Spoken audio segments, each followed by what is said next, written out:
Dear God. Moon Knight may have just gotten off to the rockiest start of any Marvel Disney Plus show so far. And not because it was pushing any kind of agenda or some weird crap like I was expecting. Though that may come later, to be fair, but no. It's just good old-fashioned bad. It's lazy, it's predictable, and it's even more sanitized and safe than I was expecting, which is saying something.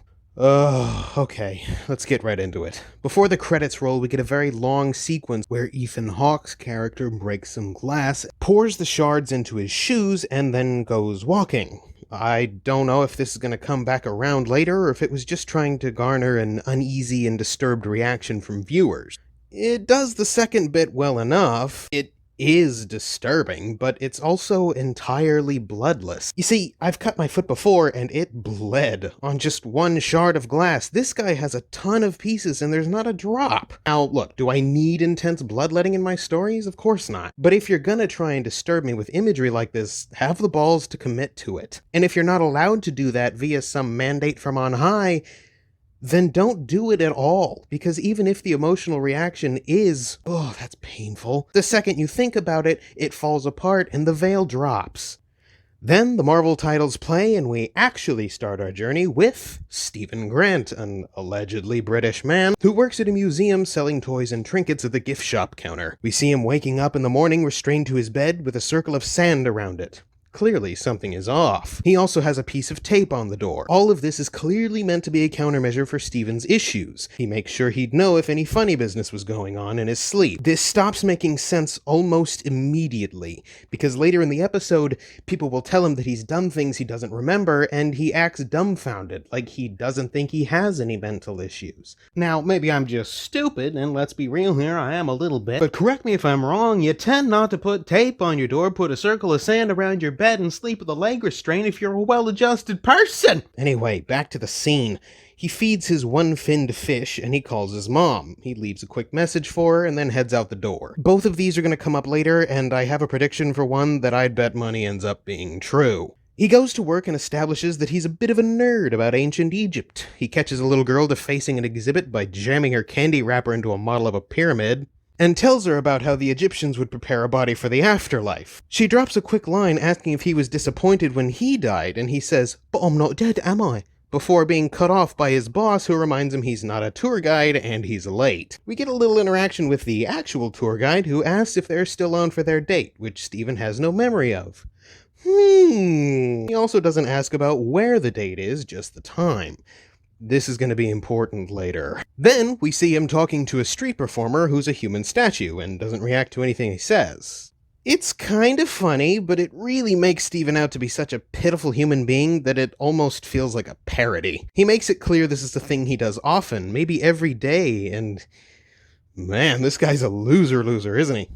Then he goes home, goes to bed, and wakes up in some crazy new, grassy, foreign-looking location with his jaw dislocated. He crunches it back in, and while it sounds brutal in the retelling and the sound design, his face seems like it's meant to be played for laughs. Maybe that's me misreading it, that's entirely possible. But then, right after what is clearly a painful experience, Stephen mutters to himself, "Oh, that was weird. What happened?" That is word for word.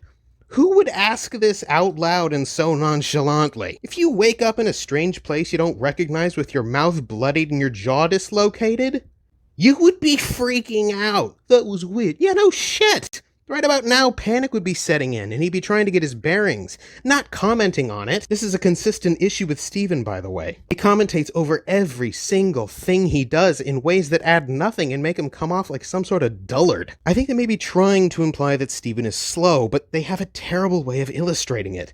He doesn't seem disabled or hampered in any other way, really. He just seems stupid, and it's frustrating as all hell to watch. He looks around, and he hears the voice of Khonshu, who laments his existence. "Me too, Khonshu. Me too." Suddenly, a building appears behind him out of nowhere, and he's being shot at. 2 guards are shooting at him, he stands there, stumbles, and then finally runs off, and isn't hit even once. They don't even come close. Only Imperial stormtroopers are so precise. They pursue, he hightails it, still unwounded. He finally gets to a town and tries to evade capture by blending in. Then we see Ethan Hawke arrive looking like a hipster having a midlife crisis who would offer to sell you cheap weed at Beerfest in Oregon. He judges these two people. One is labeled as good and one as bad, via the scale tattoo that he has on his arm. The bad one gets mummified and dies. But before that happens, she says that she's been a good person. Hawke says he believes her, but that the scales see all. Maybe she's judged for something she will do. And then she dies. But that makes no fucking sense! Later, they try to justify this by saying that their god decided it should be this way because she was tired of waiting for the bad things to happen, decided to get ahead of it and be preventative. So she's a lamer Alexander Pierce from The Winter Soldier, and these goons are her equivalent of Project Insight. That movie already showed us why that doesn't work. Why are we rehashing the exact same plot for the exact same reasons and just putting a fresh coat of supernatural paint over it and acting like it's interesting? It's not. Anyway, then Hawke is informed of a mercenary's presence, so he weeds out Steven as the odd man out who doesn't belong. Hawke tells him to give back the scarab, which he readily goes to surrender, but then Khonshu tells him not to. He ignores him and goes to do it anyway, but then his hand clenches shut and he can't open it. He finally pries his fingers open and takes the scarab into his other hand. And then when Hawke goes to grab it, his arm shoots the other direction and begins walking away, all while clumsily trying to explain that he's not doing this. Where have I seen a haphazard loser getting his body puppeteered by an unseen force before? I'm putting my hands up. You are making us look bad. No, I am not. Yes, you are. No, I'm not. Yes, you are. No, I'm not. Why would you do that? Because it is a very sensible thing to do. I'm so sorry about your friends. At least Tom Hardy had the physicality and surprisingly excellent physical comedy chops to make that infinitely more fun to watch. I'd also like to point out that the creators were kissing their own asses over how they were bringing important representation of mental illness to the forefront in this show. Moon Knight, as you'd know from Googling him, reading his comics, or likely from watching later episodes, has DID, Dissociative Identity Disorder. Now, you likely remember it most clearly from James McAvoy's stellar performance in Split. They wanted to tell us they were bringing all this important representation to the table, and one of the first things they do with Steven's DID is a gag about his other personalities controlling his body while he's the one conscious for laughs. I think you guys may have done an oopsie. Anyway, they drag off Steven and he's swarmed and overwhelmed before the screen gets flashy and his eyes roll back. Then we cut to all these people on the floor with Steven's hands bloodied, holding the scarab. I will commend them for having some blood on the ground, but I'm annoyed they didn't show any actual cool action. This problem persists until the credits. He runs off and steals an ice cream truck, and then a chase ensues set to Wake Me Up Before You Go. It's funny, because the song doesn't match the situation. Mood dissonance is great, am I right? Another driver flips off Steven for tailgating, and okay, that got me. That was funny. Anyway, an assassin jumps to Steven's ice cream truck and starts getting closer. A car pulls up next to him and they both take aim for him. Steven's eyes roll back again, and then the car and the guy are gone, and Steven is holding his gun. He looks back and the car careens off the road and the guy is dead and just floomps out of the truck. A truck hauling some logs almost hits Steven's van head on, but they both swerve, managing to only tip the log truck, which one of the other assassin cars promptly crashes into. Two other cars flank Steven and take aim. He again switches, and we see that he's now driving backwards facing the last car. He again states the obvious, "I'm driving backwards, shut up!" He throws his gun at the car. Khonshu remarks on this, saying, "Did he just throw the gun?" And it's played for laughs, but again, Steven is just that friggin' stupid. And it's not funny, it's annoying. Khonshu's reaction is funny. Steven almost gets away, but then he spins out and the van stalls. The last car of assassins roll up in front of him, and then those logs the truck lost earlier tumble down and squish them all. Bloodlessly, of course. And Steven is about to join them in kid-friendly death when he wakes up back in his apartment. It must have been a dream. He puts on a show and then notices his fish has 2 fins. Oh my god. So he runs to a pet shop to explain. The lady rightfully thinks he's insane and tells him that she told him yesterday she doesn't sell disabled fish. But he doesn't remember being here yesterday. We get it! I got it. I got the concept. Something happened to the fish and another personality tried to cover it up. Thank you. Can we move on? Then he notices the time and that he has a date, so he runs off. He arrives at the restaurant he shouldn't know the name of, and it appears he's been stood up. He calls his date on his smartphone, and she says that she was stood up 2 days ago. First of all, if Steven really thought this was Friday, why the hell was he kicking back with a documentary and his fish? Shouldn't he have been running to get to work? His boss chewed him out for being late earlier in the episode, so this is just ridiculous. Second, did you not look at your damn smartphone once and notice the date, you frickin' idiot? It's right next to or below the time.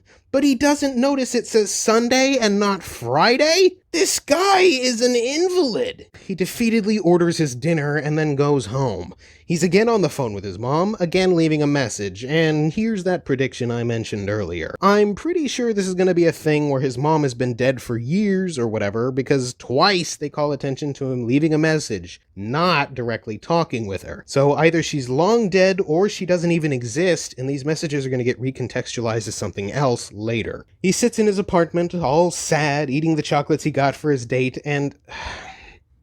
Look, this is pretty subjective, I know, but holy shit.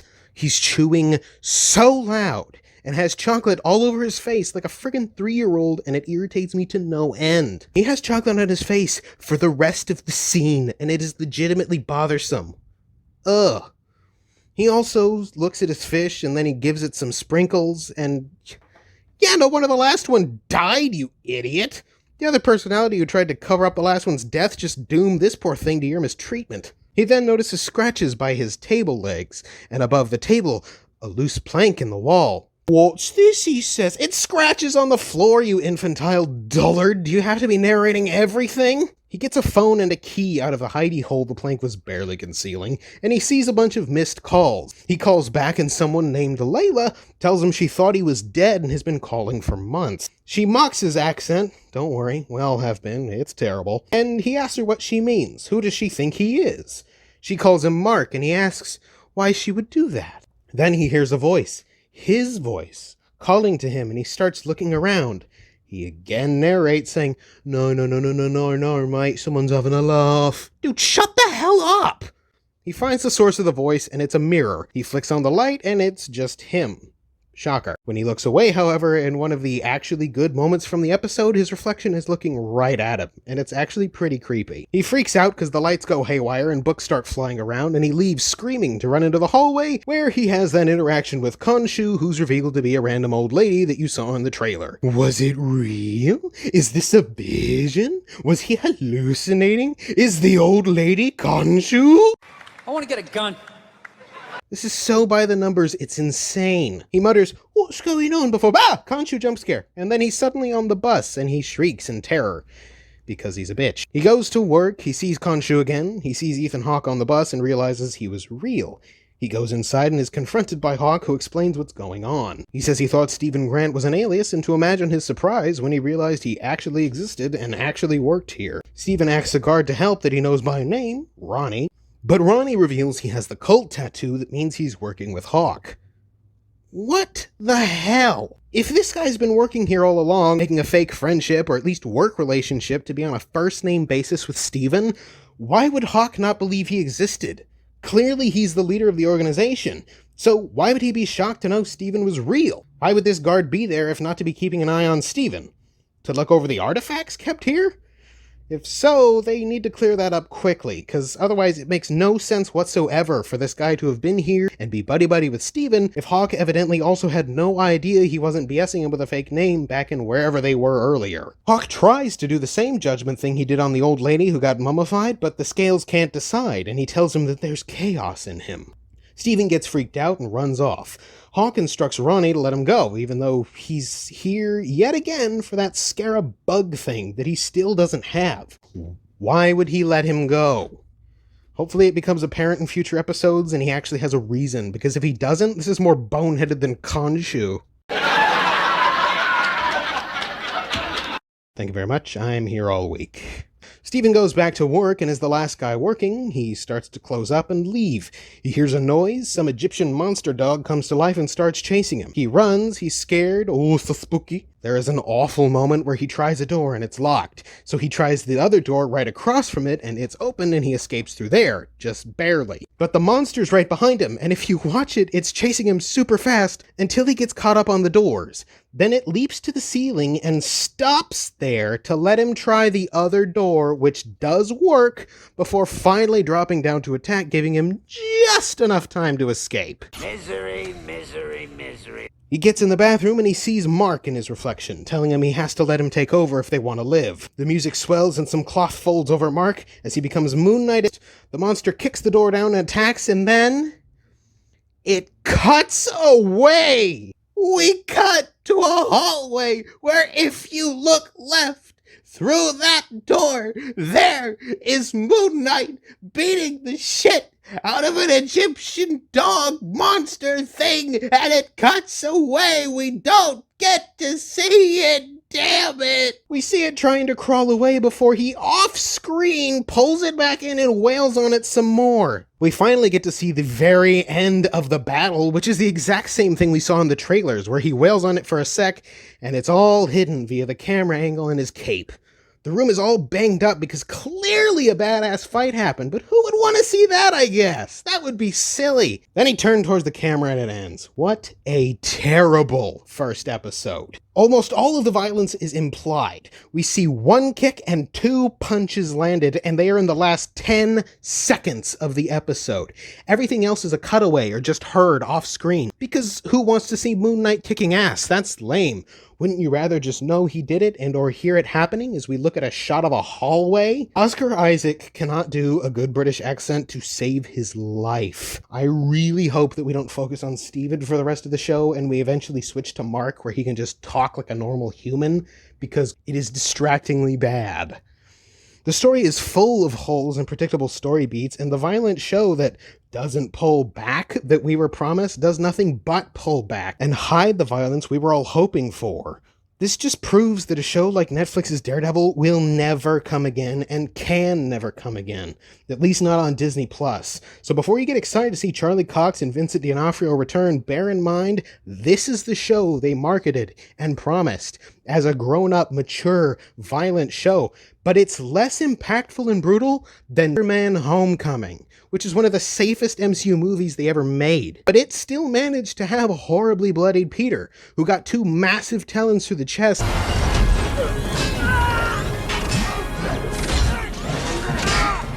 and beat into the ground repeatedly in that film.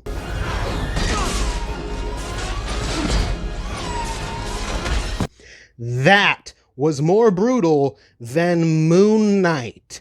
How did you bungle it this badly, this early? I'm interested to see where this goes purely so I can see how much worse it gets. Because if this is their pilot meant to grab my attention, I can't wait to see what happens when they try and make a larger plot happen. Because they couldn't even get their setups in place without huge leaps in logic, massive convenience, a few noticeable plot holes, a by-the-numbers amnesia story that you could see everything coming from a mile away, and somehow more sanitized action scenes and language than I was even expecting. And I was not expecting much. There is one utterance of shit in this episode, and I double-checked.